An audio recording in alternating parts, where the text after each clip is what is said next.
gonna be beamtastic. Today we have an interesting matchup request that popped up on my live stream just this past Wednesday. One of the viewers in the chat was asking about the differences between these two. Is the Baker's really about $30 better than Knob Creek 9-year? Two different price points, two different proof points. It's Knob Creek 9 versus Baker's 7-year single barrel. Let's see how different they really are. It's a double bass Friday on the Mash and Drum.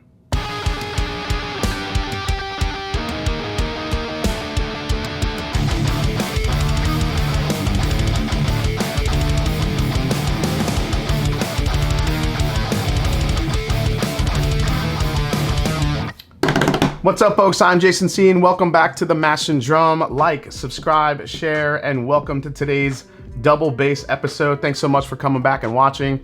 So if you have any suggestions for some head-to-head matchups, please make sure you leave them below in the comments. Before we get into the matchup, let's learn a little bit more about these two bottles. First up is the Knob Creek 9-year small batch bourbon. Now, Jim Beam states that they age every batch in maximum char barrels to put every bit of natural sweetness from the oak into the whiskey. Now, from its initial release in 1992 up to late 2016, Knob Creek had a 9-year age statement. In 2016, they removed the age statement because of inventory issues, and in 2020, the 9-year age statement came back to the small batch bottle and has remained a great value even today. Has a mash bill of 75% corn, 13% rye, 12% malted barley. It's 100 proof and priced today for about 35 to 40 bucks. Its opponent is Baker's Bourbon. Now, in the past, Baker's was a small batch bourbon of around 200 barrels blended together before it became a single barrel product in 2019 to, give it some more attention. But personally, I think Baker's is still kind of the forgotten offering in the Beam lineup. Now, the bottle states that it is aged a minimum of 7 years, but many single barrels are closer to the 8-year and almost 9-year mark. Also, a mash bill of 75 corn, 13% rye, 12% malted barley. The proof on this is 107, and the price is about 60 bucks. All right, so just like all double bass matchups, I'm just gonna mix these up. Then I'm gonna rate each one on nose, palate, and finish to see which one takes the title, or takes the matchup, I should say, for today. This should be pretty cool to compare both of these because they are the same mash bill, they're from the same distillery. But is Baker's really worth, $25 to $30 more than Knob Creek 9-year is? So let's dive in. Let's go to the first one here. I mean, it's beamy.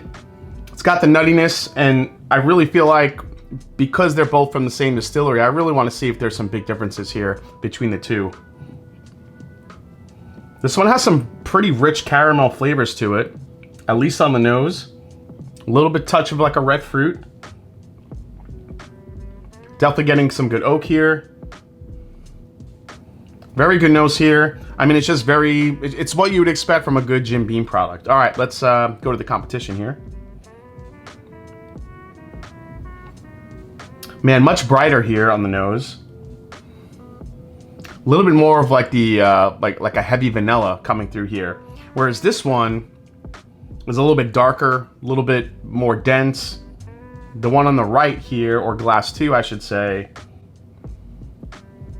Wow, this one's a lot sweeter here. Coming off a little bit more again of that vanilla extract note, caramel, a little more spice on this one too. Wasn't getting as much spice here. Okay, did not expect these to be this different, but they're pretty different. Yeah, this one's almost coming off a little bit more candy forward. There's definitely a lot more sweetness, especially when you come off the first one here. But for the nose, man, as much as I like sweet, I like the depth of flavor that I'm getting from here on the nose on this glass. So I'm gonna give glass A the nose, and let's go to the palate. Here we go, guys. Cheers.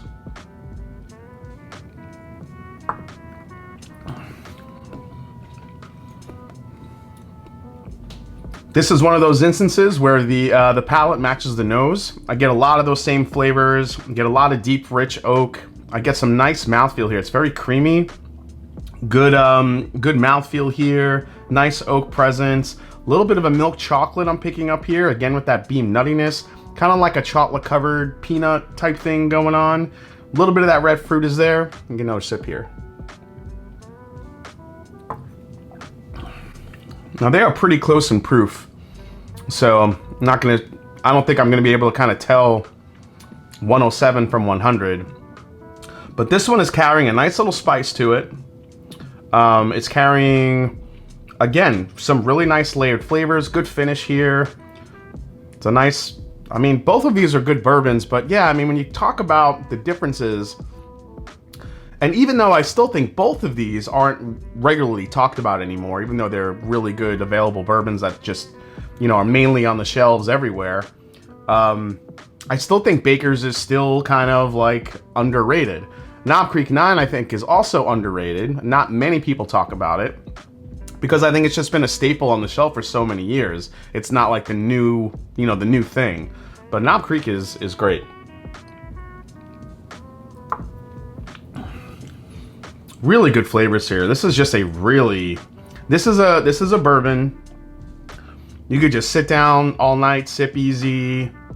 Don't even think about it. Just a nice, easy sipping experience overall, but it also carries some depth to it.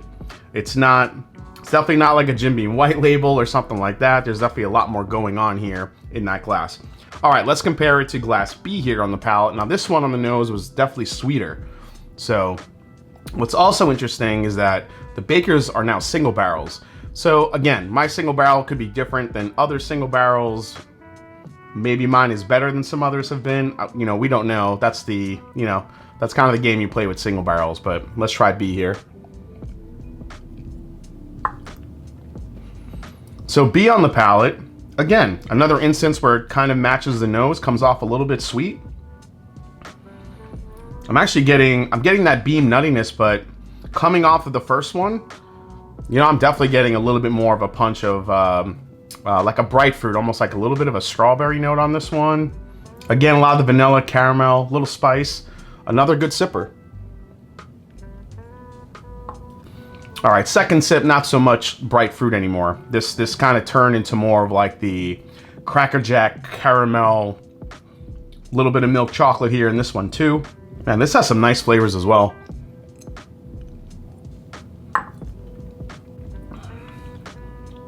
They're both pretty even on flavors and experiences. However, with that said, I think Glass A is offering more of a creamy experience on the palate, more of a texture to the whiskey, to the bourbon. Whereas Glass B is coming off a little bit thinner, yet the flavors are sweet. So I feel like, I don't know, I feel like maybe for the masses, more people would like Glass B, but for me, I think I'm leaning towards A again.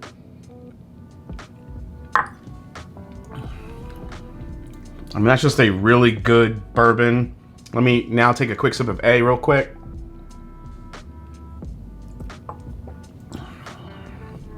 Yeah, it's not, A has a lot more going on when it comes to depth of flavor, texture, everything. And I'm also gonna give it the finish. It's not even close. A has way longer of a finish to me compared to B. So man, A actually just clean swept this. Both on texture, both on flavor, both on nose and finish.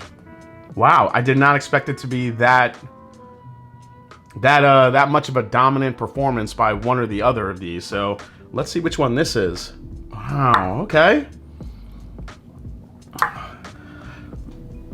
I don't know if people are gonna be happy about the results. Because the winner clearly, to me, was Baker's. Baker's bourbon coming in. Now, here are the stats of my single barrel. My single barrel is 7 years, 9 months old. So it's not even one of the 8-year ones. This is a 7-year, 9-month-old single barrel from Baker's. Again, 107 proof.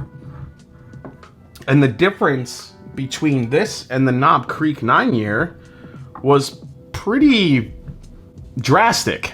Now, the big question is Baker's $25 to $30 better than Knob Creek 9-year?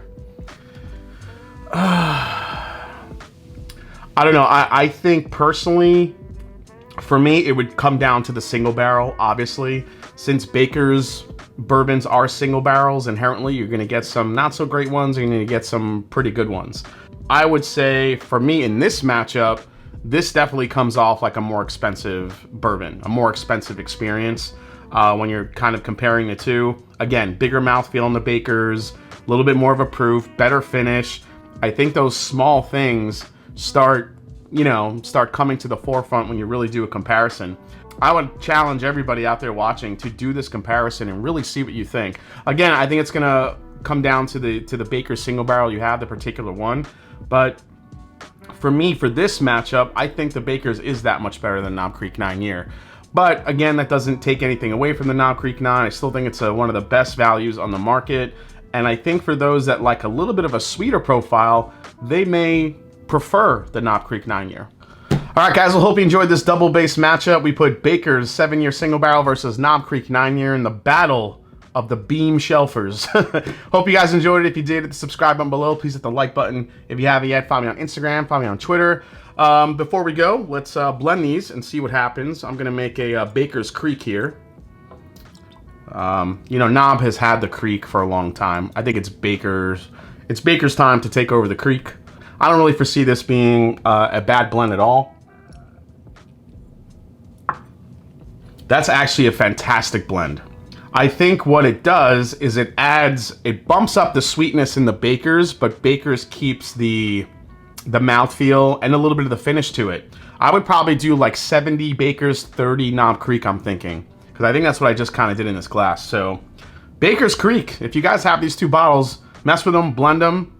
Awesome. Thanks for the idea. Thanks for the matchup. And don't forget, before you get out of here, leave a comment below on your requests for an upcoming double bass matchup. And as I always say, it's not about the whiskey, it's the people you share with. Cheers. See you next time right here on The Mash and Drum. Take care, folks.